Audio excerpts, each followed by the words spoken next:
ეს იყო ვარდების რევოლუცია საქართველოში. ვარდების რევოლუციიდან 10 წელი გავიდა 8 წლის განმავლობაში თარიღი სხვადასხვა მასშტაბური ღონისძიებებით და საზეიმო კონცერტებით აღინიშნებოდა, თუმცა უკვე მეორე წელია მას შემდეგ, რაც საქართველოს საპარლამენტო არჩევნებში ქართულმა ოცნებამ გაიმარჯვა. ეს დღე არათუ პომპეზურად საერთოდ აღარ აღინიშნება. იყო თუ არა 2003 წლის 23 ნოემბერი საქართველოსთვის რევოლუციური ცვლილებების მომტანი საკითხზე მოსახლეობის მოსაზრება არაერთგვაროვანია. მათი ნაწილი აცხადებს, რომ მოლოდინი, რასაც ვარდების რევოლუციის შემდეგ ელოდნენ, ნაწილობრივ გამართლდა. დღევანდელ არჩევნებს, ბოლო არჩევნებს უპირატესობას მანეჭ. აბა წინა რეჟიმი რას გავა? მოგწონდათ თქვენ? ანუ საზეიმო თარიღი ოქტომბერში უფრო არის თქვენ? დიახ. ნაწილობრივ ყველაფერს უარყოფით ვერ ვიტყვი, რა თქმა უნდა, ადამიანი ვარ, ქართველი ვარ და ვხედავს ყველაფერს ჩვენ სამშობლოს ტყივილს, ყველაფერი არ გამოსწორებულა, მაგრამ ეხლა ამ არჩევნების მერე ნამდვილად ძალიან დიდი იმედი მაქვს, რომ დასტაბილურდება ყველაფერი. მაგ არის ტაქსების რევოლუცია.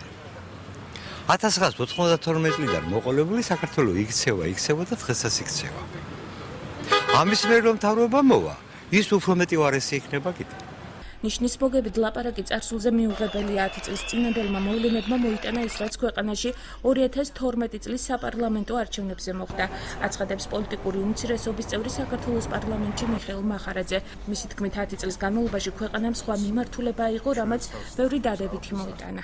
მე ვფიქრობ, რომ ეს ფაქტები ერთმანეთთან არ უნდა დავაშოროთ, იმიტომ რომ ის ოქტომბერი, რომელიც ასე მოსწონთ საქართველოში და არა მხოლოდ საქართველოში, მოიტანა იმ 10 წლის წინანდელმა ვარდების რევოლუციამ. არ უნდა დავივიწყოთ, რაც იყო კარგი, რაც იყო ცუდი, ის უნდა აღმოვხრათ და ნიშნის მოგებით არ უნდა ვილაპარაკოთ ჩვენ წარსულზე. ვარდების რევოლუციასთან დაკავშირებით განსხვავებული მოსაზრება გააჩნია აჭარის მთავრობის თავმჯდომარეს.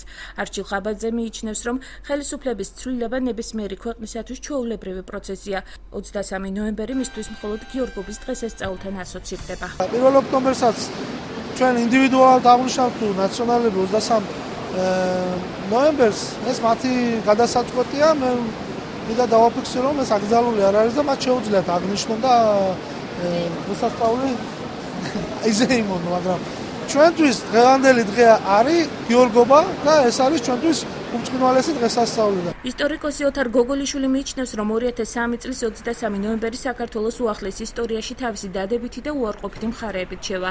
მისი თქმით, 8 წლის განმავლობაში ქვეყანაში ბევრი დადებითი ცვლილება განხორციელდა, თუმცა უმთავრესი ნეგატიური შედეგი ნაციონალური მოძრაობის მმართველობისა იყო ის, რომ ამ პერიოდში ეროვნული თვითმყოფადობა საფრთხის წინაშე დადგა.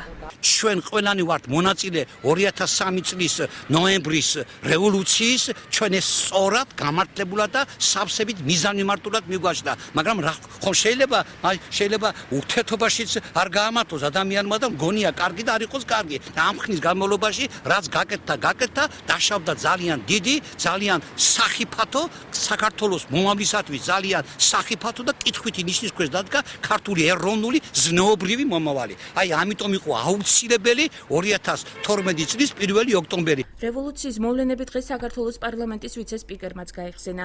მურმან დუმბაძის თქმით, ნაციონალური მოძრაობის დამსახურებას მხოლოდ ის წარმოადგენდა, რომ აჭარის იმდროინდელმა სეპარატისტულმა მთავრობამ არსებობა დაასრულა.